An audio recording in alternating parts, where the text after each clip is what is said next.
15 janvier 1971, il est exécuté par balle sur la place publique à Bafoussam au terme d'un procès fortement médiatisé. Il avait été arrêté quelques mois auparavant dans des conditions qui jusqu'ici ne sont pas clairement élucidées au regard du rôle trouble joué par un certain nombre d'acteurs, notamment Monseigneur Albert Ndomo.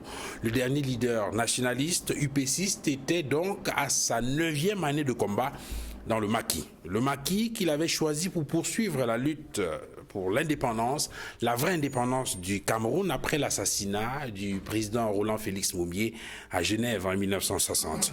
Ernest Ouandié, puisqu'il s'agit de lui, avait abandonné le confort de l'exil pour rentrer au Cameroun, retrouver le maquis et poursuivre la lutte pour la libération de son peuple. Il sera arrêté, torturé, jugé, condamné, exécuté par l'armée camerounaise. 50 ans après, on s'en souvient. 237 débats se souvient de cette commémoration, de cet assassinat, de cette exécution pour rappeler la trajectoire historique, la trajectoire politique de cet homme exceptionnel, le sens de son combat, la controverse autour de son arrestation et de son procès, et surtout l'héritage qu'il a légué à l'UPC, à toute la jeunesse camerounaise de façon globale. Madame, Monsieur, bonsoir et bienvenue à 237 débats. Merci de nous recevoir chez vous.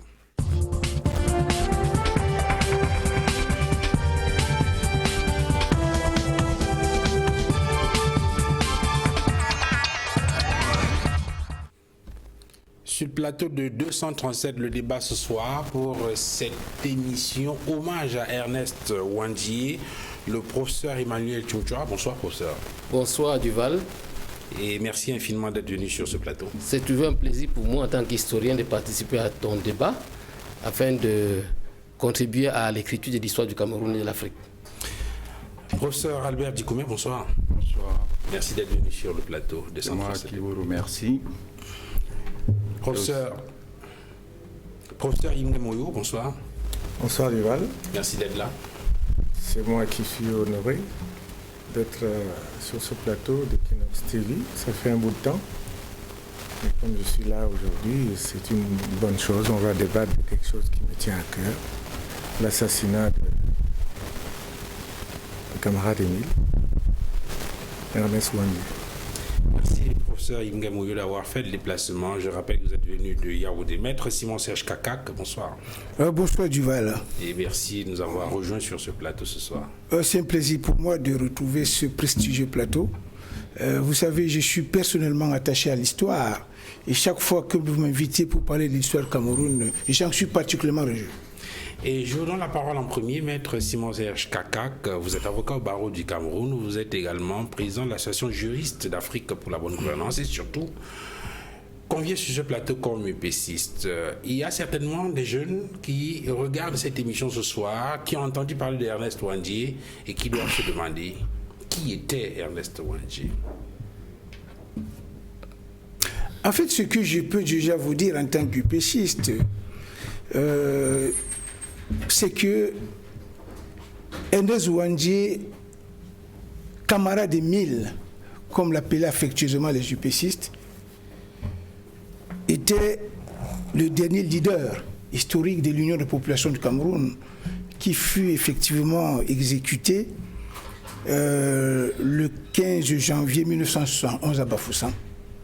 Lorsque je dis que c'était le dernier leader historique, il faut que les gens le sachent. Les principales figures historiques de l'Union des populations du Cameroun, au-delà des 12 pères fondateurs, c'est-à-dire ceux-là qui ont pris part à la création de l'Union des populations du Cameroun le 10 avril 1948, ces leaders historiques étaient au nombre de 5. Il y avait Mpodo Ruben Oumniobé, qui est décédé à l'âge de 45 ans, assassiné dans une forêt du département actuel du Nord-Ikele.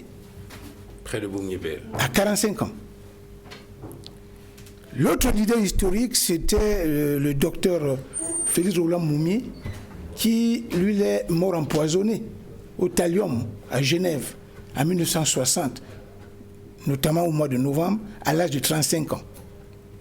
Le troisième, c'était Castor Osenda-Fana, qui, soit dit en passant, était le premier Camerounais à soutenir une thèse en économie en 1959. Lui, il est mort le 15 mars 1966 à l'âge de 36 ans, parce qu'il était né en 1930. Le quatrième, c'était Abel Kenyé, qu'on appelait Abel Kenyé. En réalité, c'était Abel Kenyé. Lui, il est décédé à 40 ans, en 1964. Il est mort en exil. Et le cinquième, c'était camarade Émile, ça veut dire Ernest Ouandjé, qui lui est mort à 47 ans. Quels sont les traits caractéristiques de Ernest Ouandjé? Je veux dire, de tous ces leaders que vous avez cités, de tous les leaders UPCistes, de toutes ces figures, est-ce qu'il avait une particularité, quelque chose qui le distinguait des autres? Non, vous savez, les leaders historiques de l'Union de population du Cameroun avaient pratiquement les mêmes caractères. C'était des gens qui étaient très attachés à la libération du Cameroun. C'est pour ça que tous étaient prédisposés à donner de leur vie, à donner de leur sang pour la libération du Cameroun. Donc c'était déjà quelque chose qui les caractérisait tous. Mais ce qu'il faut noter, c'est que par le fait que Ernest Ouandjé prend la direction de l'UPC, après l'assassinat du docteur Moumié en 60. Et vous savez qu'en 1960, le Cameroun était déjà formellement indépendant, parce qu'on nous avait déjà donné l'indépendance factice qui nous a été attribuée le 1er janvier 1960. Donc il prend donc la direction de l'UPC au moment où le Cameroun est formellement indépendant. Et il est obligé de continuer la lutte dans le maquis. Déjà, c'était quelque chose de très particulier, et surtout qu'il vient de l'exil. Parce qu'il vient de l'exil. Tout à l'heure, vous l'avez dit dans votre propos liminaire, Ernest Ouandjé a abandonné l'exil, où il menait une vie plus ou moins paisible, pour rejoindre le la maquis. Possibilité qu'il avait de prendre la parole à la tribune des grandes rencontres internationales. D'accord. Il rentre dans le maquis pour continuer la lutte dans la clandestinité. Mais ce qui était quand même déterminant ici, ce qui était remarquable en lui, c'était son courage. Parti déjà d'un décor quelque peu paradisiaque à un décor quelque peu infernal. Déjà, c'était son courage. La deuxième chose qu'il faut noter ici, c'est que c'est des gens, c'est quelqu'un qui avait une très grande conviction. Il avait une très grande conviction que le Cameroun sera enfin indépendant, véritablement indépendant, parce que pour lui, l'indépendance qu'on nous a donnée en 1960 n'était pas celle-là que l'UPC réclamait. Justement, ça va faire partie c'était quelqu'un déjà du débat, puisqu'il va falloir qu'on cherche à comprendre pourquoi, malgré cette indépendance en 1960, Ernest Ouandjé et les leaders UPCistes, en tout cas, vont continuer. Non, justement, c'est pas là que je vais chuter du Val. Ce que je vais dire là, de mon point de vue, est très important. Vous savez, camarade Émile, comme d'ailleurs tous les autres UPCistes, était convaincu que l'indépendance qui nous a été donnée le 1er janvier 1960, ce n'est pas celle-là que le Mpodol, Ruben Ouniavé, était allé réclamer sur la tribune des Nations Unies à 3 reprises. Et que cette indépendance n'était qu'en réalité l'implémentation de la volonté d'un homme qu'on appelait Lupolo Joula. C'est pour ça que justement les UPCistes, du moins en 1954, on a eu l'impression qu'il y avait deux visions de la libération du Cameroun qui s'affrontaient. Il y avait la vision UPCiste qui était incarnée par les leaders dont je venais de citer les noms, et bien entendu, il y avait la vision odiolatiste qui voulait que le Cameroun acquiert l'indépendance telle que la France la voulait, pas celle que l'UPC réclamait. Alors, professeur Yingamoyo, Ernest Ouandjé est né et a grandi dans une famille que vous connaissez. Oui, Ernest Ouandjé est né dans la famille l'une des plus grandes personnalités de la ville de Bafoussam, qui s'appelait Fossangon. Son vrai nom, Joseph Kamdom. Et j'ai la chance, ou bien mon père a eu l'opportunité qu'il soit son mentor, ce Fossangon, et qu'il a ramené du village pour l'initier au commerce. Donc quand il arrive à Bafoussam, voilà que ce monsieur perd son frère, qui s'appelait Jomo, et qui est en fait le père de Ouandjé. Et c'est ce monsieur-là qui a été déporté pour des problèmes de travaux forcés. Il est décédé dans Fossangon, comme on l'appelait, et obligé de prendre le petit-neveu avec lui et de l'élever dans sa maison à Bafoussam. Donc c'est à ce moment-là qu'il va trouver des personnes comme mon père dans la même maison. Ils vont être élevés ensemble. Donc le jeune Wandié va être élevé dans cette maison. Les témoignages que vous avez de la vie en communauté, de comment ils se comportaient, comment ils se tenaient, qu'est-ce qui peut capter votre attention? De toutes les façons, de ce que je sais de la vie qu'ils menaient dans cette maison, c'était leur tuteur, si vous l'appelez ainsi. C'était quelqu'un d'assez sévère au niveau de l'éducation. Donc lorsqu'on était chez lui, il fallait faire quelque chose. Tu choisissais ce que tu voulais faire et tu le faisais consciemment. C'est pour ça que par exemple mon père est parti parce qu'il voulait faire du commerce. Il a suivi parce que pour ça on faisait aussi du commerce. Et le jeune Wandié, lorsqu'il va grandir, alors, il va aller à l'école. Le temps peut-être qu'on règle votre micro pour être sûr qu'on vous écoute très bien. Je donne la parole au professeur Albert Dikoumé. Professeur, de ce que les livres d'histoire ont enseigné et de ce que vous-même vous avez obtenu en termes de recherche sur la vie de Ernest Wandié, qu'est-ce qui peut nous intéresser dans sa trajectoire politique, par exemple? Bon, Ernest Wandié, c'est un personnage historique. C'est quelqu'un qui a participé au combat pour l'indépendance du Cameroun.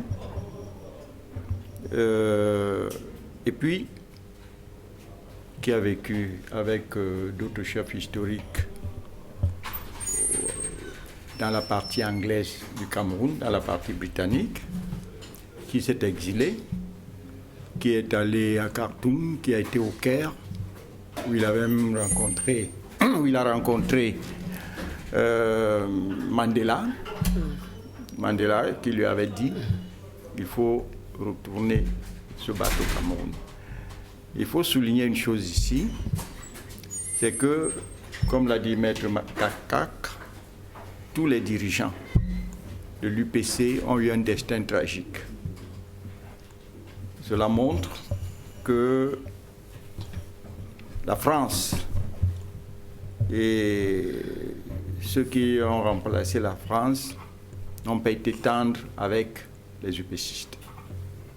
Mais malgré tout cela, bien que Oum ait été assassiné, bien que Moumié ait été assassiné, bien que King, parce que King, pourquoi il est mort aussi jeune, c'est parce qu'il a été un jour dans un village barré à côté de Konsamba, plus précisément Barré-Ocre.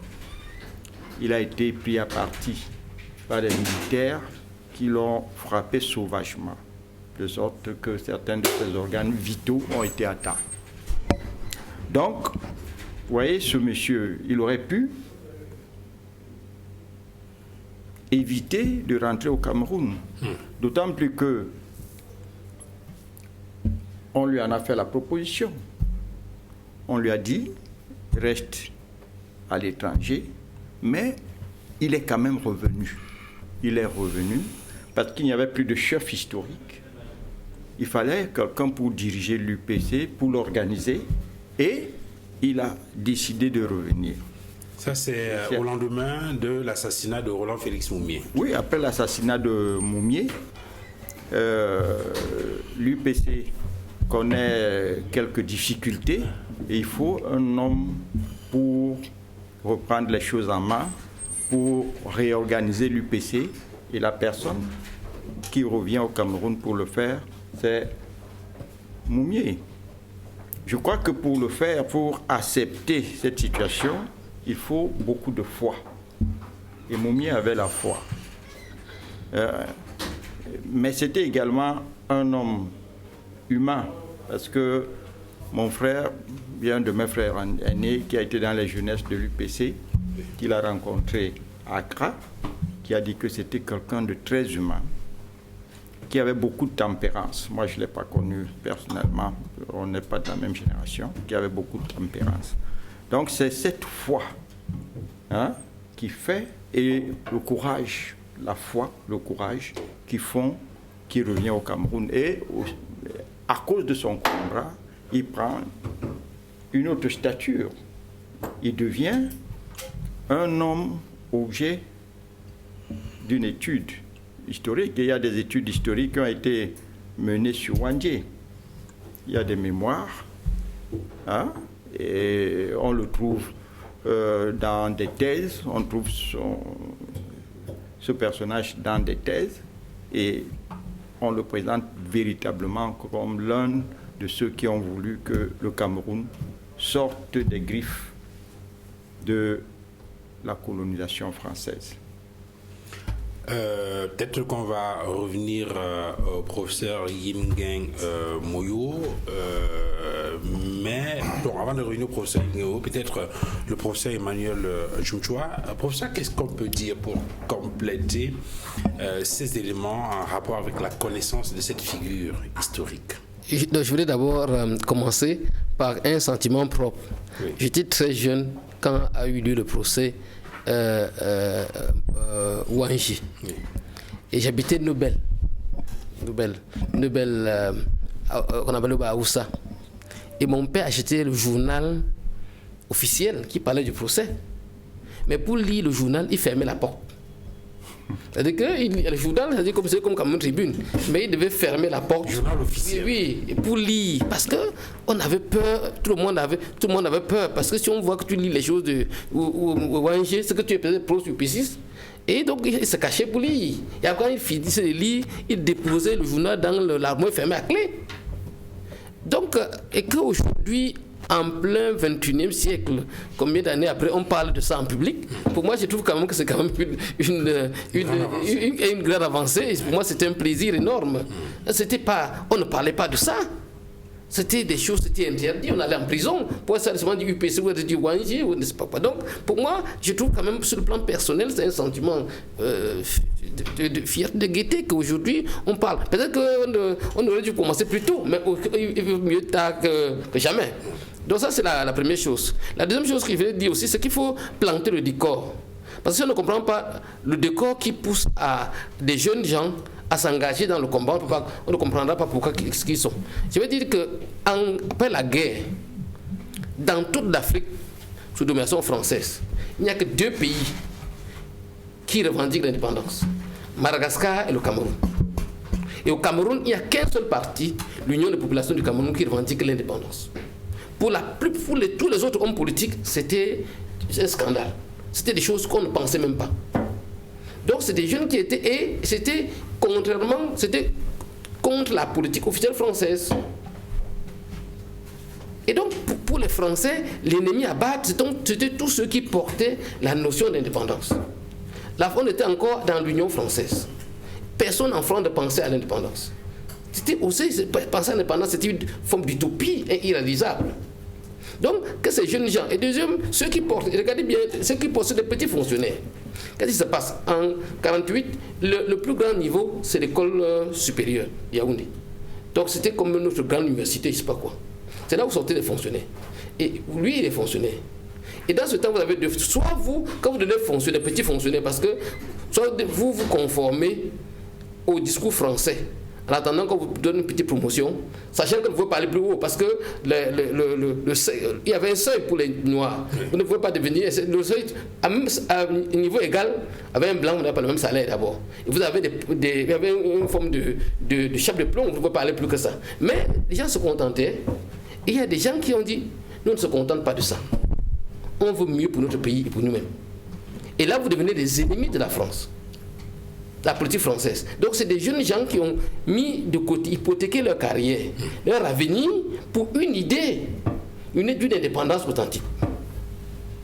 Donc la question de la conviction évoquée. Oui, donc ça, à mon avis, il faut bien comprendre ça. Donc il pouvait bien se contenter de devenir directeur, je ne sais pas quoi, un jour peut-être même inspecteur, mais sachant qu'il pouvait amener. Donc, mais il a refusé ça. Comme ou démission de la fonction publique, comme ainsi de suite. Donc ils ont mis leur carrière en jeu pour un intérêt qu'ils jugent supérieur à leur carrière personnelle. Et deuxième chose que je voulais... et donc, si vous disiez, j'ai lu aujourd'hui, quand vous disiez à partir de 54, les Français disent que nous avons été battus en Indochine. nous sommes en mauvaise posture en Algérie. Pas de troisième, et surtout quatrième chose, on découvre le pétrole, on commence à exploiter le pétrole à Douala. Il n'y a pas de quatrième front au Cameroun. Donc il faut tout faire pour lever l'hypothèque de l'UPC. Il faut pousser il faut mettre ce parti indépendantiste dehors. Et monsieur l'autre fait une politique en 3 points, il dit bien, il écrit lui-même, parce que autrement c'était l'administration française formidable que tout est écrit. Il dit non, il faut faire des oppositions africaines, il faut rendre la vie invivable aux leaders UP6, et ensuite il faut regrouper tout le monde dans une même ville pour empêcher qu'ils n'infestent le pays. Et pour ça, c'est comme ça les pousser à bout. Pour qu'ils puissent commettre une faute, on les interdise. C'est ce qui est écrit. Et donc, il arrive donc à interdire l'UPC. Nous sommes donc en 56. Ils interdisent l'UPC. Et pourquoi ils interdisent l'UPC? Ils disent, bon, comme on a levé l'hypothèque de l'UPC, il faut trouver ce qu'ils appellent les interlocuteurs valables, ceux qui peuvent tenir le discours de la France, en mettant le phénomène d'indépendance à côté. Et ils le fabriquent eux-mêmes. Ils le fabriquent par les élections qu'on connaît comment ça s'est fabriqué. Et donc, voilà des UP6 qui sont les premiers. Et tous ceux qui ont été choisis étaient contre l'indépendance. Ils ont, si vous prenez le discours d'Okala aux Nations Unies 52, vous prenez le discours d'Aïdjo, vous prenez le discours de Bida, qui dit que c'est en 10 ans qu'il faut négocier le paix, aucun d'eux ne pense à l'indépendance. C'est ce que Maître Kaka appelait tout à l'heure les journalistes. Oui, bon, mais aucun d'eux ne pense à l'indépendance. Mais on est dit, les Français disent maintenant, on va déclarer que vous êtes indépendant. Hein? Vous prendrez tous les oripeaux de l'indépendance, mais l'essentiel au garde. Un gars comme Bida dit, non, vraiment, j'étais d'accord jusqu'à un certain point, mais je ne suis pas d'accord. On dit, moi, on te met à côté, on met à Aïdjo. Et j'ai raconté une chose, vous verrez les archives, il y a un document aux archives, on a fait à partir de 58 les adresses des partis politiques. On dit UPC, BBP, machin. Mais on dit en arrêt à l'UC, on dit sous-couvert au commissaire. Oui, c'est sous-couvert au commissaire. Ça veut dire que le siège de l'UC était chez le commissaire. Donc, attendez. Donc, il arrive, on arrive donc petit à petit à pousser l'UPC à bout. Oui. Pour faire, donc eux qui ont lutté pour l'indépendance, qui ont pensé l'indépendance, qui ont pensé la réunification, parce que la réunification est un projet UP6, oui. Ils sont petit à petit mis de côté par une politique ingénieuse. On fabrique une indépendance qui n'est pas celle qu'ils veulent. La conséquence, ils prennent les armes. Alors, ils n'ont pas pris les armes parce que c'est des maquisards, c'est des gens méchants, ils veulent détruire le Cameroun. C'est qu'ils ont été poussés à bout pour prendre les armes. Alors, c'était bien de faire ce rappel-là, parce que justement, ça permet de comprendre pourquoi l'UPC est interdite, pourquoi l'UPC rentre dans la clandestinité, et comment Ernest Ouandi, justement, se retrouve en exil, d'où il est obligé de revenir plus tard pour reprendre les rênes de l'UPC à l'assassinat de Roland Félix Mombi. Vous aviez la parole tout à l'heure, professeur Moyo, avant c'est quelques soucis techniques, c'est réglé maintenant. Oui, c'était au sujet du caractère. Oui. C'est pour le caractère d'Ernest Ouandi. Oui, donc c'était une famille où il y avait comme principe il fallait la rigueur, la solidarité. Alors, leur tuteur avait institué la solidarité, ça veut dire quand vous voulez faire du commerce, vous faites du commerce. Ceux qui veulent aller à l'école, vous faites du commerce, mais vous aidez ceux qui veulent aller à l'école. Donc il y avait dans cette famille-là une espèce de tontine. Vous voulez pas aller à l'école, tant mieux. Mais vous faites une caisse pour aider ceux qui vont aller à l'école, parce qu'ils ont choisi cette voie-là. Donc voilà comment ça se passait. Donc les gens sont découverts plus tard pourquoi les les Moumiers, les Ouandiers étaient si solidaires. Ils n'avaient pas... Ils ont des valeurs qu'ils ont ils avaient d'autres valeurs qu'on ne retrouve peut-être plus aujourd'hui. On parle de tribalisme, mais vous voyez bien que Ouandier n'avait pas de relent tribaliste vis-à-vis de Moumier ou de Oum. Ouandier a épousé une fille Bassa,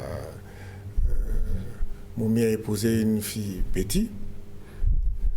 Donc il y avait ce principe-là, ça n'existait pas. Donc lorsque Ouandier va donc réussir ses examens dans cette école indigène, je pense qu'il a été marqué par la mort de son père, qui a donc été été exilé dans la région du Mungo. C'est quand même terrible parce que c'est dans la région du Mungo que va se terminer la carrière militante de Wandi. Il y est allé et c'est là-bas qu'il est mort, laissant le jeune Wandi en bas âge. Donc ça a dû le marquer. Et on va remarquer que c'est quelque chose pas qui poursuit cette famille, mais la fille de... la mort, c'est quelque chose qui a jalonné la vie de cet homme, de sa famille, et a laissé des relents d'amertume qui va se traduire par certains comportements. Vous voyez, sa fille est morte aussi d'amertume. Sa fille était mariée, mais tout le temps, parce qu'on la connaissait, je vous dis que nos familles sont très liées, on sentait toujours qu'elle était triste. Et finalement, elle est morte de façon tragique il n'y a pas longtemps. Donc voilà, c'est ce que je peux dire. Et il y a autre chose. Wandi était, paraît-il, quelqu'un d'assez courageux et téméraire. Il n'a pas peur. Donc c'est pour ça que dans même toute leur bande, si on peut dire ainsi, tous ceux qui ont élevé dans cette famille-là, c'est celui qui, le premier, a montré des signes de vérité par rapport à la situation générale du pays, de son pays. Lorsque les mouvements syndicaux et révolutionnaires vont clore dans notre pays, il va y adhérer très facilement. On sentait que c'était tout à fait naturel qu'il puisse suivre cette mouvance-là. Et ça n'a étonné personne. Les autres ont commencé à développer tout à l'heure sur le sens du combat qui était celui d'Ernest Wandi, en indiquant par exemple que, parce qu'il faut observer, si on regarde la chronologie des faits, que le 1er janvier 1960, le Cameroun oriental accède à l'indépendance. Et puis, plus tard, un an, je crois, en octobre 1961, il y a la réunification avec l'accession à l'indépendance de la partie occidentale du Cameroun. Mais pourquoi? C'est la question que beaucoup se posent. 10 ans après... Non. Il faut comprendre quelque chose. L'UPC avait une logique et avait des objectifs clairs pour le Cameroun. Il voulait la liberté. Personne ne peut ignorer quel était le contexte d'un pays sous tutelle ou dans la colonisation. Les primates, les exactions. Comme le dit Frantz Fanon, dans Les damnés de la terre, le monde colonial est un monde de violence, de brimade perpétuelle. Mongo Betty va le répéter dans tous ses écrits. Donc lorsque vous voyez un peuple qui est brimé, qui est maltraité, qui n'a aucun droit, vous révoltez. Et Wandi a quand même été à l'école, même si c'était, comme l'a dit notre camarade tout à l'heure, l'école primaire supérieure, c'est déjà... Oui, quand vous avez écouté... Quand vous avez écouté... de réflexion. Oui, quand vous avez écouté... Quand vous avez écouté... aux Nations Unies, quand vous avez écouté, quand vous relisez les citations de Wandi ou de Félix Moumié, le niveau de culture était extrêmement élevé pour l'éducation qu'ils avaient reçue dans ces écoles dites indigènes. Donc, ce que je peux dire, c'est que ils ont vite compris la roublardise de la tutelle française qui consistait à donner une indépendance factice au Cameroun. Je me souviens, je l'ai lu quelque part, le président Senghor, agrégé déjà, les universités françaises, il vient au Cameroun pour essayer de convaincre les mouvements nationalistes que le Cameroun avait intérêt à s'intégrer dans une alliance française pour accéder à l'indépendance. Et que toutes les colonies de l'Afrique occidentale avaient déjà accédé. Bien sûr, il a oublié de mentionner que Sékou Touré n'acceptait pas c'était logique. Oui, puisqu'il a dit non à la communauté. Puisqu'il a dit non à la communauté, oui, puisque Sékou Touré a dit non. Mais il y a à cette réunion-là, qui se situe à la salle de fête d'Aqua. C'est 53. À la salle de fête d'Aqua, tout juste à côté. Oui.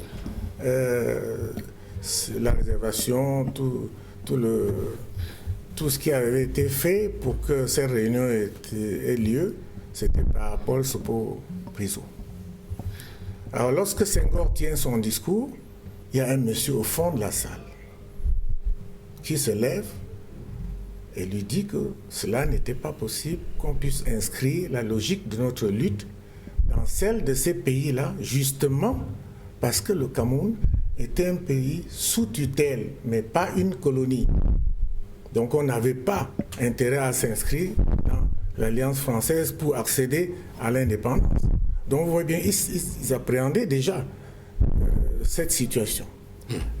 Et il exigeait, Ouandié et ses camarades, il exigeait que l'on puisse aller à la réunification comme en 1919. En 1919, avant l'indépendance. Ça, la France ne voulait pas. Parce que vous savez, la France et les autres occidentaux, ils ont toujours intérêt à diviser pour mieux régner. Ils ne voulaient pas de la réunification du Cameroun avant l'indépendance. D'ailleurs, si vous relisez bien les livres d'histoire, vous allez vous rendre compte que lorsque les John Gu Foncha, Ouandié est parti voir John Gu Foncha et lui a dit de ne pas aller à la conférence de Fouman et de ne pas accepter la logique de cette indépendance avant la réunification. John Gu Foncha. Mais la conférence de Fouman a lieu en juillet 61, oui. donc un an après. Oui, mais d'accord, ils avaient déjà refusé l'indépendance. Okay. Bon, mais les Foncha sont partis en 61 à la conférence de Fouman. Et Ouandié lui répétait les objectifs de la lutte des mouvements nationalistes. Et vous allez vous rendre compte que plus tard, John Gu Foncha s'est excusé et a reconnu que Ouandié avait raison. Alors, Maître Simon-Serge Kakak, il y a peut-être quelque chose qu'il faut chercher à comprendre. Comment Ernest Ouandié a dû tenir dans le maquis pendant 9 ans? Il faut quand même se souvenir que lorsqu'il revient d'exil, il prend donc la tête de l'UPC, il est dans le maquis, et on va se souvenir que c'est le 15 janvier, on en parlait tout à l'heure en début d'émission, qu'il va être arrêté et exécuté. 9 ans dans le maquis, comment a-t-il pu tenir de votre point de vue? Non, je vais vous dire quelque chose, Duval, avant de répondre à votre question. Tout à l'heure, mes copanélistes relevaient un aspect qui est très important, c'était la force de caractère de tous les leaders historiques de l'UPC. Mais il faut noter que cette force de caractère, ils la tirent de la culture qu'ils ont reçue. Tout à l'heure, vous avez parlé de l'éducation. C'est Yigamoyo qui le disait, l'école qu'ils ont reçue à l'école supérieure. Mais en fait, il faut noter que il y a eu la conjugaison de 3 facteurs qui les ont formatés. Parce que vous allez constater que l'UPC est créé le 10 avril 1948, 2 ans après l'adoption des accords de tutelle du 13 décembre 1946. Première chose, donc c'est le premier facteur, l'adoption des accords de tutelle de 1946. Et avant l'adoption des accords de tutelle, il y a eu la création de l'Union française, qui a été créée dans le cadre de la constitution de la Troisième République, le 26 octobre 1946.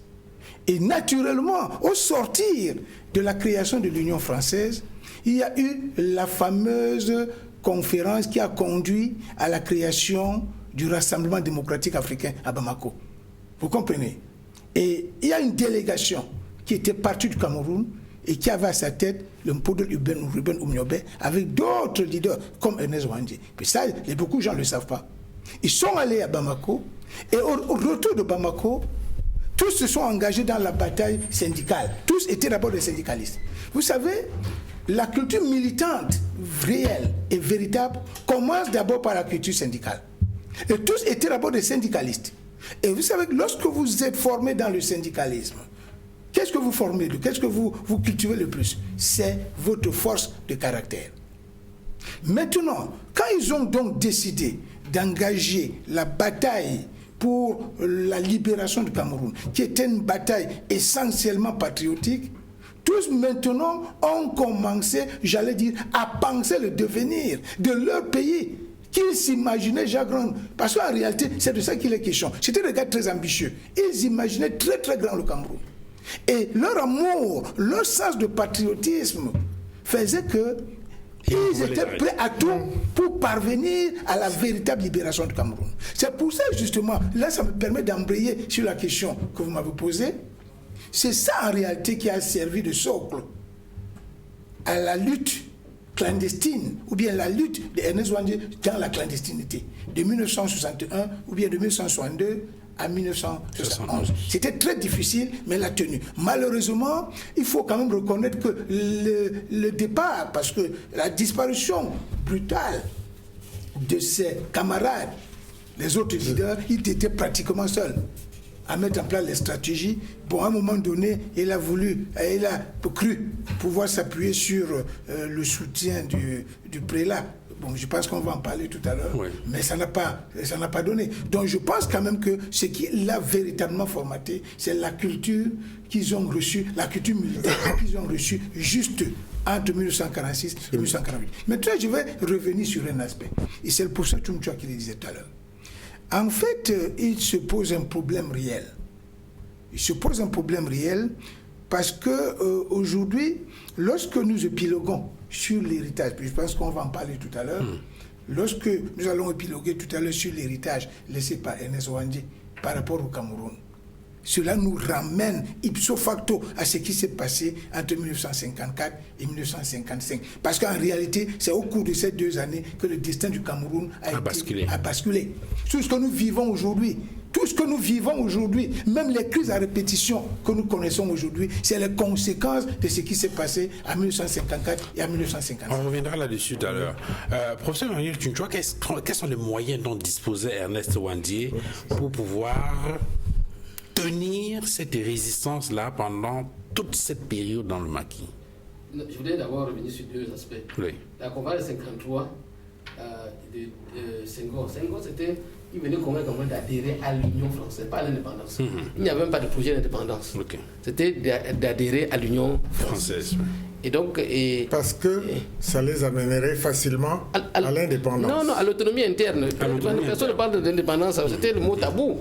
De Gaulle parlait, c'était l'autonomie interne préquise. Les gens n'ont pas le courage de parler d'indépendance à cette époque-là. Le PC parlait de l'indépendance. J'ai dit que le seul parti, jusqu'à les années 50, c'était l'UPC. C'était l'UPC, il a toujours parlé d'indépendance. Mais pour les autres, c'était l'autonomie interne, dans le cadre de l'Union française. Absolument. C'est ça que Senghor voulait. Mais donc, c'est ça, il faut bien comprendre. Donc, pour tous ceux qui pensent l'indépendance ou l'indépendance immédiate, pour eux, c'était le désordre. C'était tabou d'ailleurs. Non, c'est même pas le désordre, c'était voir l'échec, c'était le rêve. Vous savez, non, sauf qu'il y a un détail, en fait, c'est vous qui avez la parole. Je voulais juste apporter une petite précision par rapport à ce que le professeur Tchoumtchoua a dit. En fait, en dehors de l'UPC, il y a une personne qui a parlé de l'indépendance en 1958. Non, c'est une parenthèse. Il est en 50. Je parle de 53. Je parle de 53, 55. C'est dans les dates. Si vous voulez, si vous répondez à l'indépendance, en 36, M. Ebele écrit le Cameroun revendique son indépendance dans Balai, c'était le journal. Donc, mais le parti qui porte la notion d'indépendance au Cameroun jusqu'en. C'est l'UPC, c'est indéniable. Donc, les autres, c'est l'autonomie interne. Ça, c'est la première chose. La deuxième chose, c'est que pour la conférence de Bamako, c'est Azomoto, Takala, il n'y a qu'à deux Cameroun qui sont pas à Bamako. C'est après la création de l'UPC que M. Ruben Mounoué devient vice-président du RDA et le Cameroun devient section camerounaise du RDA. Ça, je voulais donc dire que qu'est-ce qui se passe. Et, la même chose, vous dites que l'UPC n'était pas le seul parti dans le monde à prendre le maquis. Je voulais dire que beaucoup de partis de gauche avaient déjà pris le maquis, avec ce succès. Ho Chi Minh avait pris le maquis au Vietnam. En Algérie, il y avait le maquis. L'autre en Amérique latine. Donc, tous les gens savaient cette histoire, ils savaient comment ça se passait. Ils s'étaient formés depuis l'école des cadres, ainsi de suite. Donc, ils savaient quels sont les moyens pour engager la lutte armée. C'est vrai qu'au Cameroun, il y a toute une discussion aujourd'hui sur le plan des historiens pour savoir si est-ce que les UPC savaient préparer la lutte armée. est-ce qu'ils ne sont pas entrés dans l'armée sans une vraie préparation? Mais au moins sur le plan de la formation, ils avaient la formation pour vivre le... Parce que moi, vous voyez bien ce qui se passait dans le... Oui, et lui, il était formé. Et donc, quand il vient faire le maquis, il ne vient pas au hasard. Quand il vient en 60, il a déjà une formation de maquisard. Il était dans les camps de formation en Algérie avec... il a conseillé à... Donc, Non. Du Sud, à Mandela. À Mandela. Oui. Que pour accéder à l'indépendance, ça c'est quand il le rencontre à Alger, oui. Il n'y avait que la lutte armée oui. Donc, pour accéder à l'indépendance. Donc ce n'est pas ce n'est pas psychologiquement ils étaient préparés. Ils avaient été préparés. Lui, moi, il a été préparé quand il entre dans le maquis. Il sait comment on peut vivre dans la clandestinité, comment on vit avec la population. Et même qu'une des dimensions qu'un de mes étudiants qui soutient la méthode là a montré, c'est que l'arme essentielle n'était même pas la guérilla, c'était la communication. Ils avaient une maîtrise essentielle de la communication. C'est-à-dire, non, la communication entre les différents organes, avec la population, même comment parler à l'administration et tromper l'administration. Donc, toute cette maîtrise-là a fait qu'ils peuvent durer avec les armes rudimentaires pendant longtemps. Donc, la maîtrise du terrain, la connaissance du terrain, la maîtrise des hommes, connaissaient les hommes, et la maîtrise de la stratégie militaire, la maîtrise de la stratégie de la communication sont des instruments qu'ils ont. Pourtant, au niveau de l'armement, c'était un armement illégal. Voilà, rudimentaire. Ouais. Professeur Dikoubé, peut-être avant de revenir au professeur Yengemoyo, sur les moyens, on va quand même remarquer qu'à un moment donné, il y a comme une sorte de fléchissement. Et évidemment, on parle d'un groupe, on parle d'une lutte armée, donc parfois il peut y avoir des intrusions, il peut y avoir des trahisons, il peut y avoir, on peut tenter d'acheter, mais ça a quand même duré une décennie, professeur Albert Dikoubé. Plus d'une décennie. Bon, évidemment, quand on parle de la lutte armée au Cameroun, n'est-ce pas, il faut se dire qu'il y a plusieurs périodes, avec des temps forts et des périodes de repli, selon les moyens dont on dispose. Quand on parle de moyens, et là je vais citer ici M. Diacep, qui a été le secrétaire particulier de Camarade Émile, qui dit que c'est d'abord la population qui était le principal soutien de ces combattants. Tout le monde y participait de manière financière. Dans un village, par exemple, même les enfants apportaient leur obol. Les adultes, les femmes, etc. Ça, c'était la base. Donc, il y avait une forme d'organisation à la base. Bon, on a parfois évoqué l'aide venue de l'extérieur. Parfois, notamment l'aide d'un certain nombre de pays, comme le Soudan, comme le Ghana, comme la Guinée, mais aussi dans un certain nombre de pays asiatiques, le cas de la Chine, etc., etc. Mais je crois que s'il n'y avait pas eu une adhésion des populations à cette lutte, n'est-ce pas, cette lutte aurait pu cesser plus tôt. Il y avait une véritable adhésion. Et si vous regardez, si vous lisez les travaux qui sont commis par les étudiants aujourd'hui, vous êtes surpris par les moyens psychologiques dont disposaient ces gens, le sens de l'organisation. Il a parlé tout à l'heure de la communication. Il y avait une communication sous maquis qui était formidable. Il y avait des gens qui pouvaient partir, par exemple, du Mungu.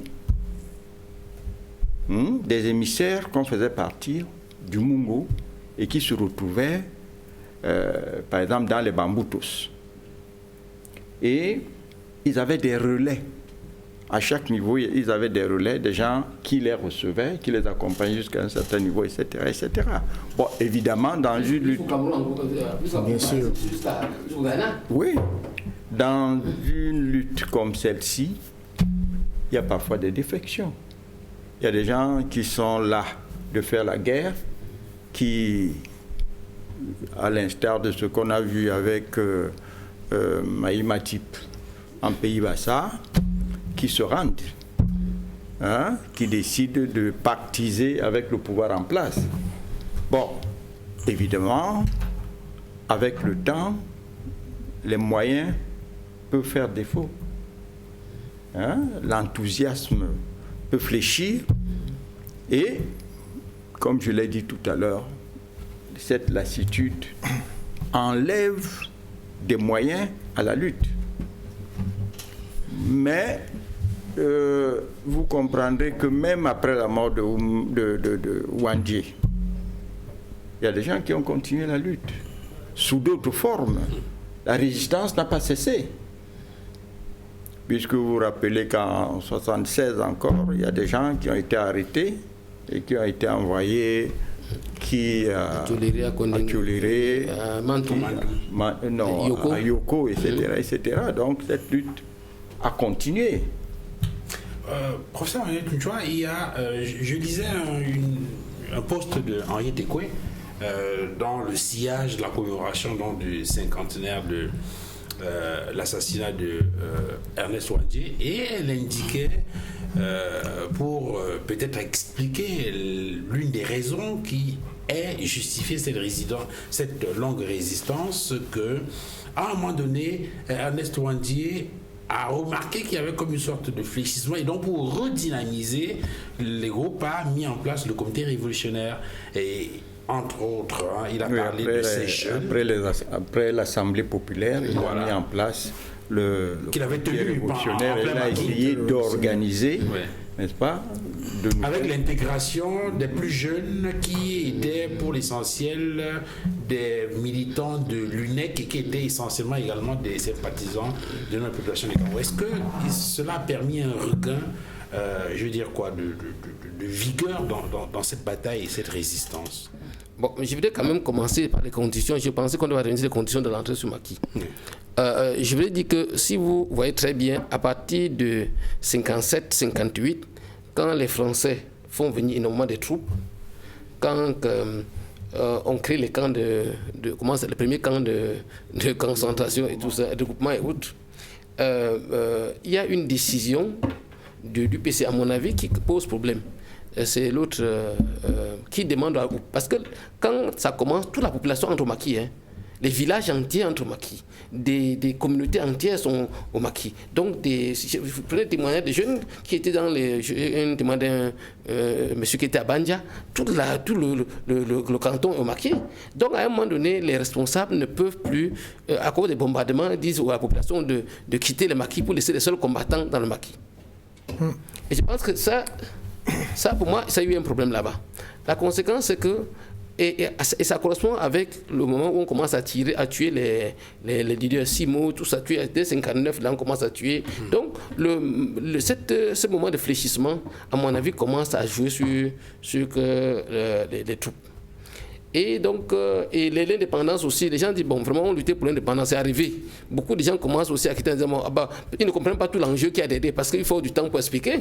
Donc, ça commence aussi à fléchir. Troisième chose aussi, on commence à promouvoir des gens. Tout le monde nomme des gens ceci, chacun veut quitter pour être nommé. Donc, il y a comme un fléchissement de la lutte. Et l'assassinat de Moumié, c'est presque le coup de grâce. Donc, il comprend donc que la lutte est en train de fléchir. Donc, tout ça se dit, et on ne peut pas faire une lutte en tant que général hors des troupes. On ne peut pas mener un combat loin des troupes. Il a compris qu'il faut rentrer pour redynamiser et donner une vie, n'est-ce pas? Surtout donner une nouvelle orientation dans ce Cameroun dit indépendant, où les gens ne comprennent pas comment on peut encore être indépendant et encore être en train de lutter. Donc, c'est comme ça qu'il entend le Maquis. Et donc, tout ce que tu dis, c'est une forme d'organisation pour redonner la vigueur. Surtout que après l'indépendance, la répression est sans contrôle.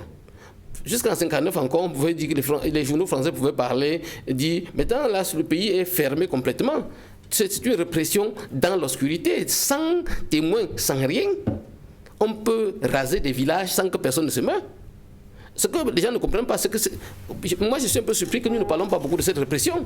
Vous savez ce qui s'est passé à Équité, pas loin d'ici. C'est-à-dire qu'à Équité, les gens sont en une réunion, on dit que c'est des UPC, et les gens sont venus massacrer tout un village, des milliers de personnes, sans qu'un qui vivent ne sortent. Pour vous dire, le chef de subdivision qui était là, c'était un jeune Français, et tellement éclairé qu'il décide d'abandonner plus tard l'administration pour devenir prêtre. Hein? Parce que, imaginez, ça dit que vous trouvez des 2000, 3000 personnes, c'est le master. C'est vraiment une répression sauvage. On bombarde des villages sans savoir si c'est un homme ou une femme, sans laisser poules. Donc, toute cette répression fait que les gens sont obligés d'ajuster les luttes, d'ajuster les moyens. Et dans le sillage de cette répression féroce, les gens ont signalé par exemple la base de l'ALNK de Badenkop qui a été rasée complètement. Ce n'est pas seulement Badenkop. Si vous regardez entre Bafoussam et Mbouda, il y a un no man's land là-bas. En 1959, on met le feu. Ça veut dire que les échos mettent le feu. Ça brûle, on a encerclé. Tout le monde meurt. Prenez Congo, n'est-ce pas? Le Congo, c'est quoi? En 61, on encercle le quartier parce qu'on pense que tant que Noué est là-bas, et on tue tout le monde. Quand vous voulez sortir, on vous envoie dans le feu. Ce n'est pas seulement, il y a énormément, si on prend seulement les lieux de mémoire de cette répression sauvage et inhumaine. Oui, ça dit qu'on n'arrive pas, ça dit qu'on ne parle pas à trouver des mots pour mettre tout ça. En plein 21e siècle, c'est presque insensé. Mais je vous dis, le Congo, pas loin de Douala ici, on a encerclé le quartier, personne n'entrait, personne ne sort, et on a mis le feu. Et imaginez, vous n'êtes pas une maison construite comme je dis, moi je suis de Douala, c'était une maison carabote. C'est-à-dire que dès qu'on met le feu, tout part. Oui. Alors, donc voilà un peu. Donc, à mon avis, un jour viendra où il faut revenir à la mémoire. Oui, revivre ça. Sur cette question-là. Cette répression féroce. Et sans compter le napalm. Vous savez, quand on a demandé à M. Mesmer du détail, mais vous connaissez ce que c'est le napalm. Ça dit qu'on a versé du napalm sur des régions entières, ça dit que du gaz. Ce que même les nazis n'ont pas fait à grande échelle, on a fait ça au Cameroun. Rosa Yingamouyou, donc. C'est vrai que on a développé un tout petit peu sur les moyens de lutte, mais venons-en à cette controverse autour de l'arrestation de Ernest Ouandjé, parce que c'est également un sujet qui n'a pas été clairement élucidé jusqu'ici. On indique qu'il a décidé de sortir, je vais dire de revenir vers le Mongo parce qu'il avait des problèmes de santé. Et il y a donc ces rapports avec Monseigneur Albert Ndomo qui sont considérés comme des rapports un tout petit peu controversés, et le rôle qu'il aurait joué, lui, Monseigneur Albert Ndomo, dans l'arrestation de Ernest Ouandjé. Qu'est-ce que vous en savez? Je pense pour ma part qu'il y a des choses qu'il faudrait, comme notre ami l'a dit tout à l'heure, préciser. Une lutte révolutionnaire ne peut réussir que si elle a l'adhésion des populations. Et la lutte de l'UPC avait l'adhésion de la population. Ce n'est même pas que tout le village partait au maquis. Tout le village était le maquis. Ce n'est pas que les gens quittaient leur village pour aller en brousse. Dans tous les villages, les gens étaient acquis à la cause de l'UPC. C'est ainsi que les Français ont mené une autre politique, c'est-à-dire demander la politique de regroupement des populations. C'est-à-dire leur dire donc de quitter le village et d'aller le long des routes qui étaient accessibles. Parce que même aujourd'hui, lorsque vous passez à Boum-Niébel, vous vous demandez comment est-ce que les Français auraient pu aller dans les collines, traquer les gens. Donc, il faisait que les gens sortent et viennent sur la route. C'était ça qu'on appelait la politique de regroupement. Donc, tous ceux qui restaient, tous ceux qu'on trouvait en brousse, on les liquidait. Il y avait ça. Et au niveau de la communication, elle était efficace, comme il a précisé tout à l'heure. Je me souviens, j'étais à l'école primaire on était à l'école primaire au plateau de Bafoussam. La zone de Napalm, c'était en contrebas de la mission du plateau. Donc, ils passaient, c'est toute cette zone-là qu'ils ont brûlée. Et lorsque il y a eu des négociations et qu'une partie des révolutionnaires sont sortis du maquis, mais j'étais étonné de voir que j'avais un copain de classe. J'étais à l'école primaire. Je me souviens de son nom, il s'appelait Nembot. Il était en classe avec moi. Je l'ai vu défiler avec les révolutionnaires, l'école primaire. Alors après, je l'appelle, je lui dis, mais qu'est-ce que tu fais là dans les rangs? C'est là qu'on m'explique, que certains m'expliquent que c'était le coursier. Comme il est jeune, il pouvait transporter des lettres de Bafoussam à Balin, de Balin à Atel. Bien sûr, on ne pouvait pas le... C'est une méthode que les Cubains ont beaucoup utilisée. Les Cubains, ils utilisaient les poupées avec des petites filles. Il met une fille dans un car, il lui dit, bon, tu vas à tel endroit. On a cousu une lettre dans la poupée. Et quand les militaires voient une petite fille avec sa poupée, ils ne vont pas aller l'ouvrir. Donc, la communication était extrêmement efficace. Et ce que les révolutionnaires ont fait en Chine, ou bien au Vietnam, ou bien même en Algérie, ils apprenaient ça dans nos écoles. Donc, il y avait l'adhésion de la population. Quand vous voyez le Mungo, vous vous rendez bien compte que Wandje ne pouvait rester plus de 9 ans dans une telle région sans l'adhésion de la population.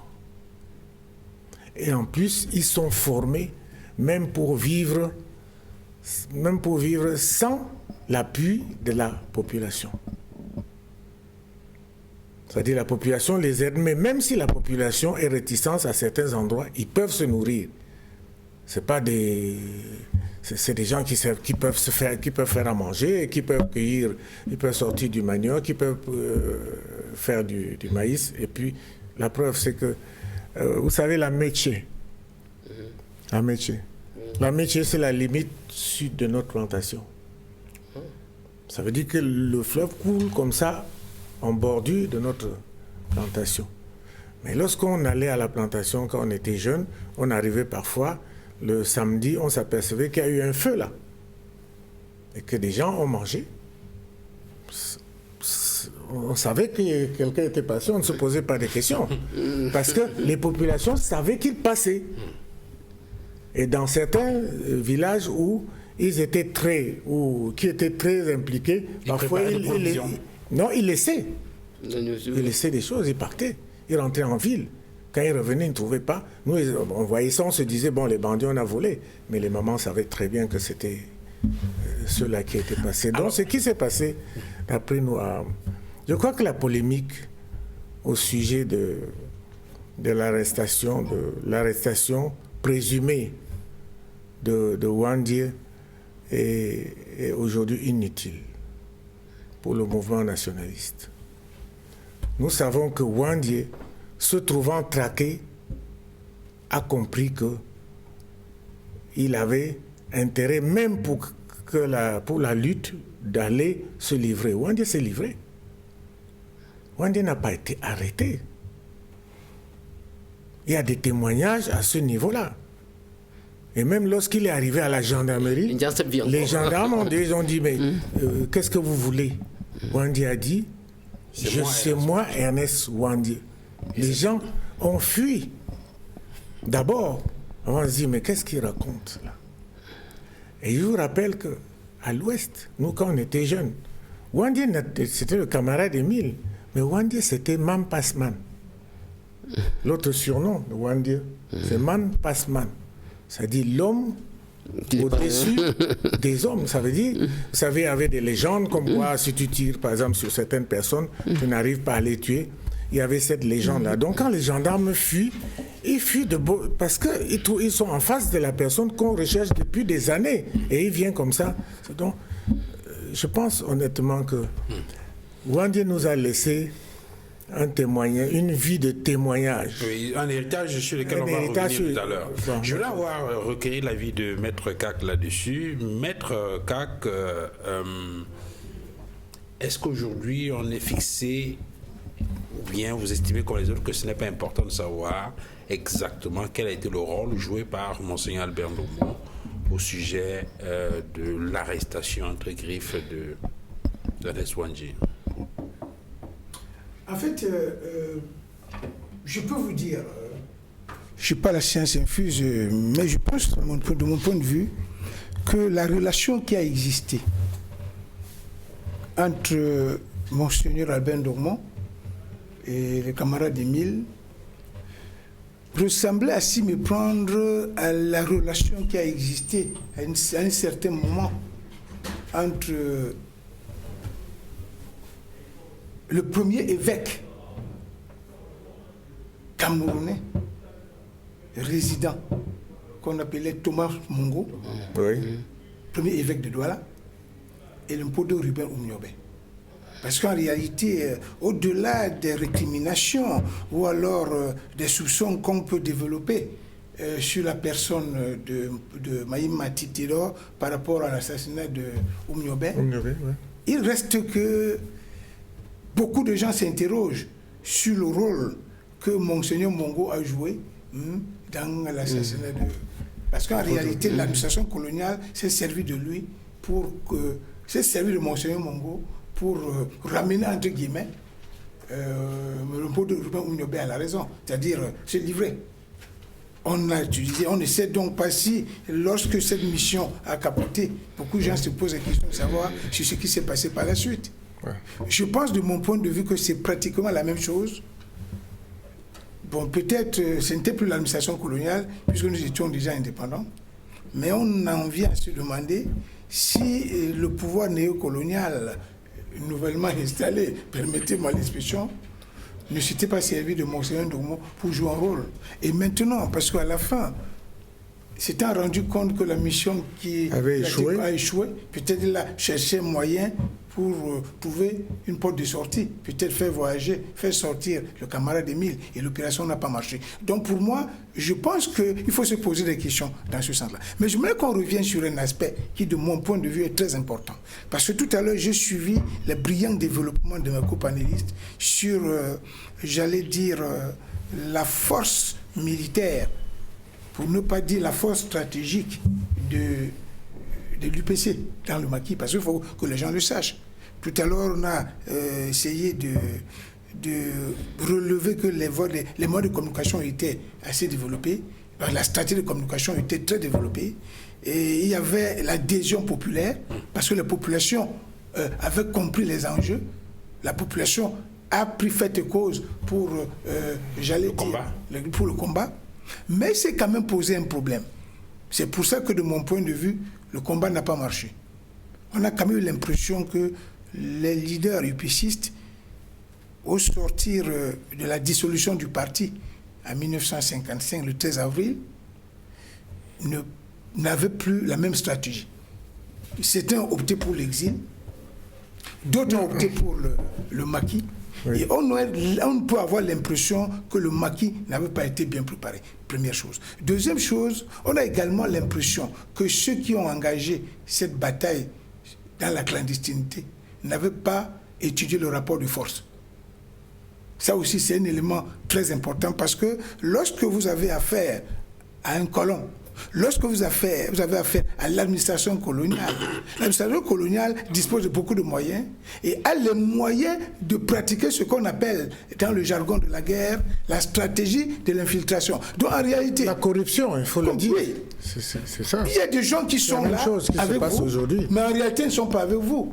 Si on vous dit par exemple ça, je vais encore vous faire lire les écrits là-dessus.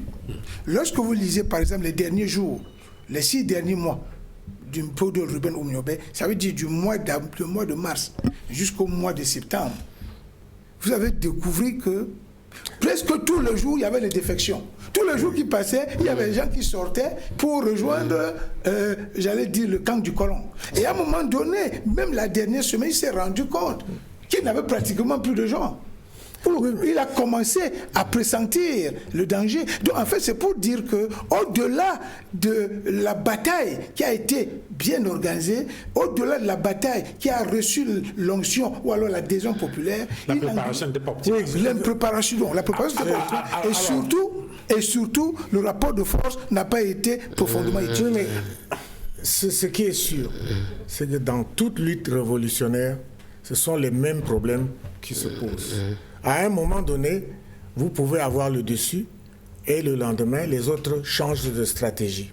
Ce qui est sûr, c'est que l'UPC, le mouvement révolutionnaire, à un moment donné, a eu des victoires sur l'armée française. C'est vrai. L'armée française, ça c'est certain. Moi, j'étais à Bafoussam. Je voyais à un certain moment, l'armée française était en désarroi, ils ne savaient plus quoi faire. Alors, qu'est-ce qu'ils faisaient? Ils utilisaient, ce que le président a dit tout à l'heure, la force brutale. On essayait, on tuait même des citadins qui n'avaient rien à voir avec la lutte révolutionnaire.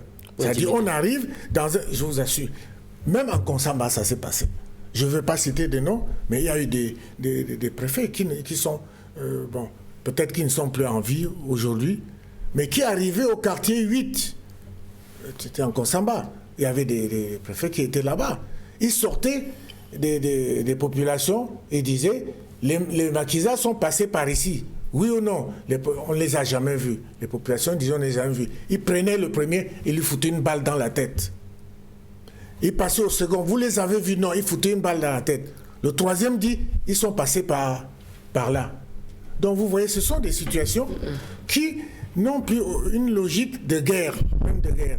Même dans les guerres, dans les pays civilisés, il n'y a pas ce genre de comportement. Donc lorsque vous vous comportez comme ça, vous êtes sûr qu'à un moment donné, il y a des gens qui vont lâcher. Il faut être suffisamment armé, au moins être à armes égales avec l'adversaire pour pouvoir tenir. Et comme il a dit tout à l'heure, c'est vrai qu'on n'avait pas les mêmes... Même là aujourd'hui, est-ce qu'on a les mêmes moyens que les adversaires? Est-ce que les mouvements nationalistes ont aujourd'hui les mêmes moyens que nos adversaires? Alors, le professeur Albert Dikoumé voulait ajouter quelque chose avant que on a... Oui. Dimet Kakoué. Oui. Je voudrais surtout nuancer ce qu'il a dit sur la préparation de la guerre. L'UPC n'a pas préparé cette guerre comme par exemple cela a été le cas. Si vous avez vu la guerre d'Indochine entre les Français et les Indochinois, les Indochinois ont préparé cette guerre. Elle a duré quand même plus. Elle a duré, mais ils l'ont préparée. À partir de la fin de la Deuxième Guerre mondiale, ils ont commencé à préparer cette guerre. L'UPC a été poussé à la guerre. C'est pour ça que je voudrais dire. C'est en 55 lorsqu'on interdit. C'est juste pour l'interdit. En 55. C'est vous qui avez la parole. Je ne crois pas que ce soit une nuance, parce que ça, je l'ai dit. Je l'ai dit qu'en fait, en 55, en 50, le 13 avril, lorsqu'on interdit l'UPC, le leader était un peu poussé. Personne va dans la clandestinité. Mais il n'y a pas cette véritable razzia. On arrête beaucoup de membres de l'UPC et on l'oblige à se retirer des villes et aller vers les villages. Bon, comme elle ne veut pas se voir décimée, elle va à la guerre. Alors peut-être, c'est vrai que tout à l'heure, pour l'essentiel, vous avez indiqué que cette controverse autour du rôle d'Albert Dikoumé n'est pas... Je voulais continuer par rapport à ce qu'on dit sur la relation entre Monseigneur Ndongmo et Wandji. Là aussi, je serais assez nuancé. Parce qu'il y a des jugements péremptoires. Bon, il y a une de mes étudiantes qui vient de soutenir une thèse et qui en peut parler. Ce qui est certain, c'est que il y a des pourparlers qui avaient été engagés entre le pouvoir d'Ahidjo et M. Wandji. Et l'intermédiaire était Monseigneur Ndongmo. Ça, c'est vrai. C'était Monseigneur Ndongmo. Jacep, n'est-ce pas, dont nous avons parlé, il est en vie. Il y a une de ses interviews qui est assez édifiante à ce sujet. Il raconte toute cette période. Il montre comment, à plusieurs reprises, Monseigneur Ndongmo vient les rencontrer, les amène au petit séminaire de Mélon. Il les amène au petit séminaire de Mélon, il les amène en Konsamba, etc., etc. Et dans cette discussion, il y a eu un problème parce que M. Wandji demandait deux choses. Premièrement, l'amnistie. l'amnistie pour les camarades qui étaient au combat, mais aussi pour ceux qui étaient en exil. La deuxième chose qu'il demandait, c'était des élections libres. Et ça, M. Ahidjo ne l'a pas accepté. Il ne pouvait pas l'accepter. Et lorsque M. Diacep et M. Wandje ont été arrêtés, entre guillemets, parce que c'est Diacep qui a été d'abord interpellé. Diacep a été arrêté. Et puis, ce qui est bizarre, c'est que lorsqu'on les a pris, là aussi je mets des guillemets, il y avait et des militaires, gendarmes et la population, n'est-ce pas? Diacep dit qu'il a été arrêté par la population. Mais c'est 6 jours après qu'on parle de l'arrestation de Wandje. Est-ce qu'il avait échappé à cette population? Et c'est là que la version du professeur Moyo intervient. Hein? Est-ce qu'il était dans ce poste de gendarmerie et que ces discussions ont achoppé, les discussions ont achoppé sur quelque chose et elle a été obligée de l'arrêter. Il y a une autre chose qu'il faut prendre en compte. J'étais étudiant à cette époque. Et le sentiment que j'ai eu, c'est qu'on a voulu ridiculiser Wandje. Montrer qu'il était un personnage ordinaire, qu'il errait dans le maquis, qu'il n'avait plus aucun soutien, etc., etc. Parce que c'est la thèse qui a été développée à ce moment-là.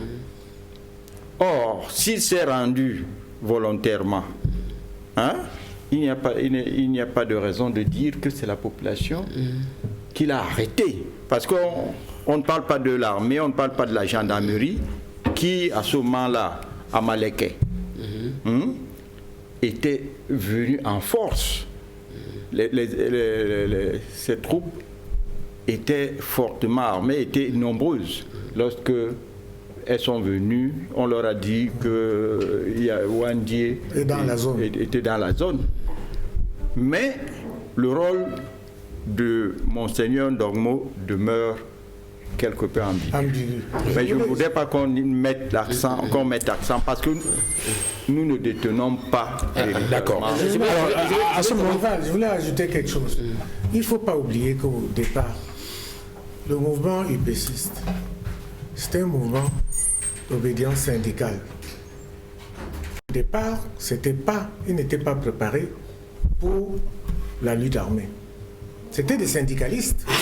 Oui, au départ, et toute la formation qu'ils ont eue, c'était une formation de syndicalistes. C'est lorsqu'après, on les a obligés lorsqu'on a interdit l'UPC, qu'ils ont obligé de changer de stratégie. Et là, c'est dans tous les mouvements nationalistes. C'est comme ça, vous apprenez, même Ho Chi Minh, à tâtonner avant de devenir un véritable chef de guerre. Oui. Ce qu'il faut ajouter, c'est que M. Roland Frey était venu au Cameroun avec une mission précise. Acculer l'UPC. Alors, professeur, sur cette question-là, avant qu'on ne sorte sur le procès et puis l'exécution. Oui, non, je voulais revenir quand même sur l'affaire Monseigneur Ndongmo. Moi, je crois que nous avons tous lu, même pas sur le Cameroun, n'est-ce pas? Oui. Oui, et Mongo Betty, comme j'ai connu Monseigneur Siam, qui était directeur du petit séminaire de Bélon pendant ce temps, et qui a remplacé après Monseigneur Ndongmo d'abord comme administrateur provisoire quand on l'a déposé. Vous savez qu'au même moment, Monseigneur Ndongmo avait des accusations à Rome. Parce qu'il faut savoir qu'on disait que Mongo plastique qu'il avait lancé était un repère de bandits et de bombes. Et donc ses compères l'avaient accusé à Rome. Oui, donc il est parti à Rome pour répondre à un jugement. Voilà. Donc en même temps que quand on arrête les responsables, puis s'il n'est pas au Cameroun, il est sorti, il reviendra pour la prison et puis ensuite il ne retrouve son diocèse, ne retrouve même pas son siège. Je voulais ce mot. Non. D'accord. Mais ça dit que- Lorsque il va prendre M. Diacep et M. Wandi, c'est lui qui les prend à Mélon Non, oui, pour mettre là. pour les laisser dans la région de Manga. Et il leur donne rendez-vous. Oui. Hein? Seulement, il ne reviendra Il pas. revient. Il ne revient plus parce qu'il est appelé à Rome. Oui, Oui. mais c'est ça. Oui, ça veut Mais dire les autres n'ont pas reçu un message. C'est-à-dire Ce qu'il est- message. Oui, oui, mais oui. Hein? Oui. Ils ont continué à l'attendre. Voilà. Mais j'ai dit donc qu'il ne revient pas parce qu'il est au Cameroun, parce qu'il est parti sur Rome. Oui, mais Et quand il va sur Rome, il ne revient plus. Oui, Il en ne fait, revient c'est ça plus, qui il est revient polémique. plus. C'est ça le cœur de la polémique, justement. Pourquoi il ne revient pas? Pourquoi il Ça veut dire part qu'il aurait d'urgence pu- à Rome?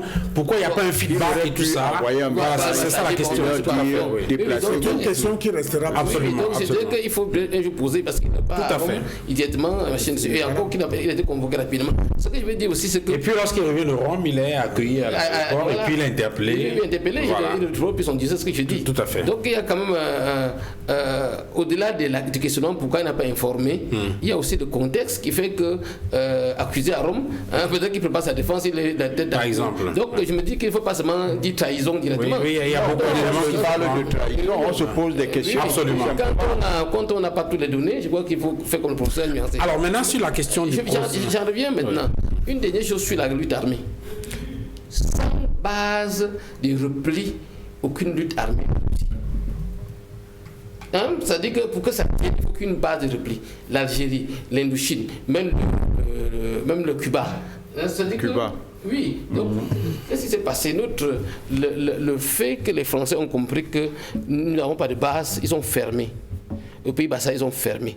Je lisais encore une mémoire sur le Bamboutos. Les armes, quelques armes, petits armes qu'on achetait au Nigeria passaient par le Bamboutos. Ils ont fermé. Donc, le UPC n'avait pas, pendant longtemps, base arrière, base de repli. Et donc, c'est une des causes. L'une des causes, à mon avis, sincèrement, c'est que les révolutionnaires n'ont pas une base arrière pour les approvisionner, pour se reposer, pour même aller traiter des gens. Ce qui fait qu'ils ont compté longtemps sur les ressources intérieures qui commençaient à s'améniser à un moment donné. Ça, c'est ce que je voulais dire. Mais maintenant, j'en arrive sur le procès. En fait, quand vous... au procès. Oui. J'en arrive sur le procès. En fait, il y a eu plusieurs procès. Procès de quoi là? Il y a plusieurs procès. Mais ce qu'on peut vous dire, c'est que, à mon avis, quand on regarde bien, ce ne fait pas un procès. La conséquence, il a même ridiculisé le juge. D'abord, on a refusé ses avocats. Maître Vergès et Maître Orcel. Alors, puisqu'on est tenu par les impératifs du temps, on va faire, professeur, on est tenu par les impératifs du temps, on va faire rapidement un dernier tour de table juste pour conclure et on aura certainement l'occasion de revenir pour poursuivre sur les questions qui n'ont pas été évoquées dans le cours de cette émission, puisqu'il y a une émission de sport qui va passer dans quelques secondes. Donc sur le sujet. Moi, je suis quand même content que l'on aborde cette question. Oui. Peut-être qu'on aura du temps pour aborder en profondeur. Oui. Parce que notre histoire nationale, souvent, se limite à nos chefs d'État. Oui. La première histoire, c'était Aïdjou. L'histoire se limitait sur Aïdjou. Maintenant, ça commence bien. Alors que notre histoire est plus profonde. Et il faut dire l'histoire, non pas dans des thèmes d'antagonisme, mais de réconciliation. Un peuple qui assume son passé, ses actifs et ses passifs, se réconcilient et bâtit l'avenir. Très bien. Donc pour moi, ce discours sur Moumié, ce n'est pas un discours de vengeance, c'est un discours de savoir ce qui s'est passé. Comment ça s'est passé et comment bâtir ensemble. Malgré ça, un avenir qui appartient au Cameroun, pas qui appartient à quelqu'un d'autre, qui est tracé par le Camerounais, pas par quelqu'un d'autre. Maître Simon Serge Kakak, en quelques secondes, s'il vous plaît. Enfin, ce que moi je peux dire, c'est que Duval, vous avez très bien fait de nous convier à cet échange qui, pour moi, a une portée profondément patriotique. Parce qu'en réalité, c'est l'occasion pour nous autres d'interpeller ceux qui ont le privilège de présider aux destinées de notre pays, pour qu'ils comprennent que la vie d'une nation comme la nôtre ne se limite pas au présent. Il y a un devoir de mémoire qui s'impose à nous. Nous devons savoir qu'avant nous, il y a des gens qui ont travaillé pour la construction de ce pays. Que les gens ne fassent pas comme si le Cameroun est né en 2020 ou en 2021. Il y a des gens qui ont travaillé. Il faut que le gouvernement trouve la meilleure stratégie pour leur donner une place.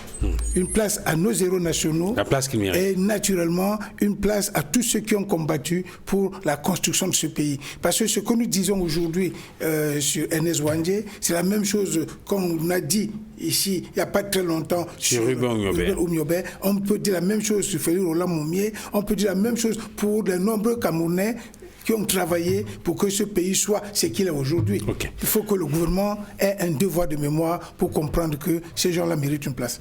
Ne serait-ce que dans la mémoire collective. Je pense que le débat continue. Les nationalistes ont posé une gerbe sur la tombe de Ernest Ouandjé le 15 janvier.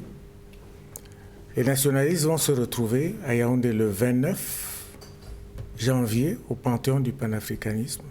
Je les convie tous à être là. On va passer des films, il y aura des témoignages sur le procès. On n'a pas pu en discuter. L'interprète du procès sera là. Il y aura le combattant Djacep sera là.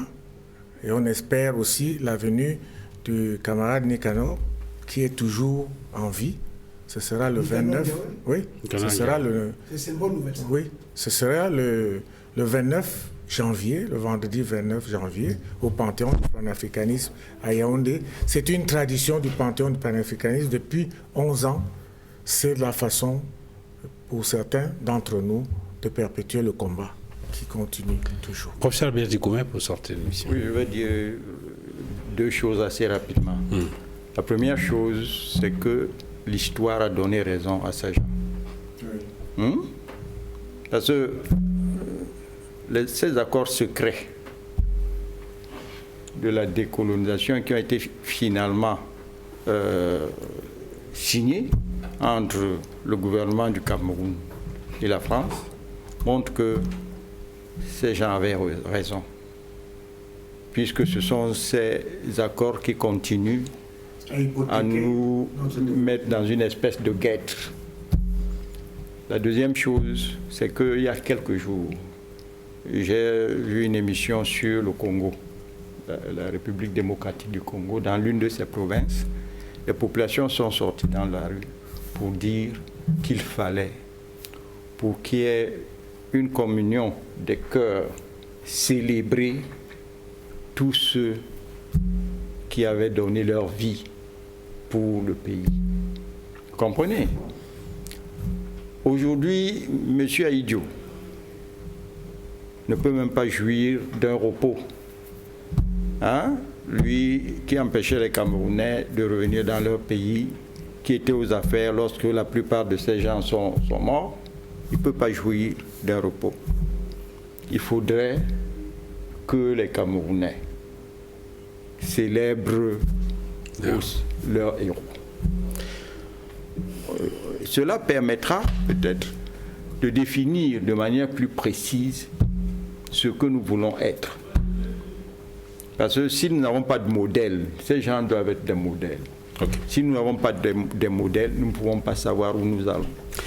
Merci, professeur Albert Dikoumé. Et c'est un pan que nous allons développer dans la prochaine émission parce qu'il faudra bien revenir sur le procès tel qu'il s'est déroulé et surtout interroger l'héritage légué par Ernest Ouandjé, non seulement à l'UPC, mais à la jeunesse camerounaise tout entière pour qu'on comprenne effectivement où on va, puisque comme le disait Amadou Ampaté, Kanta Diop, il faut, pour savoir où on va, il faut savoir d'où on vient. Merci à vous d'être venus sur ce plateau. Merci au professeur Emmanuel Tchumchoua.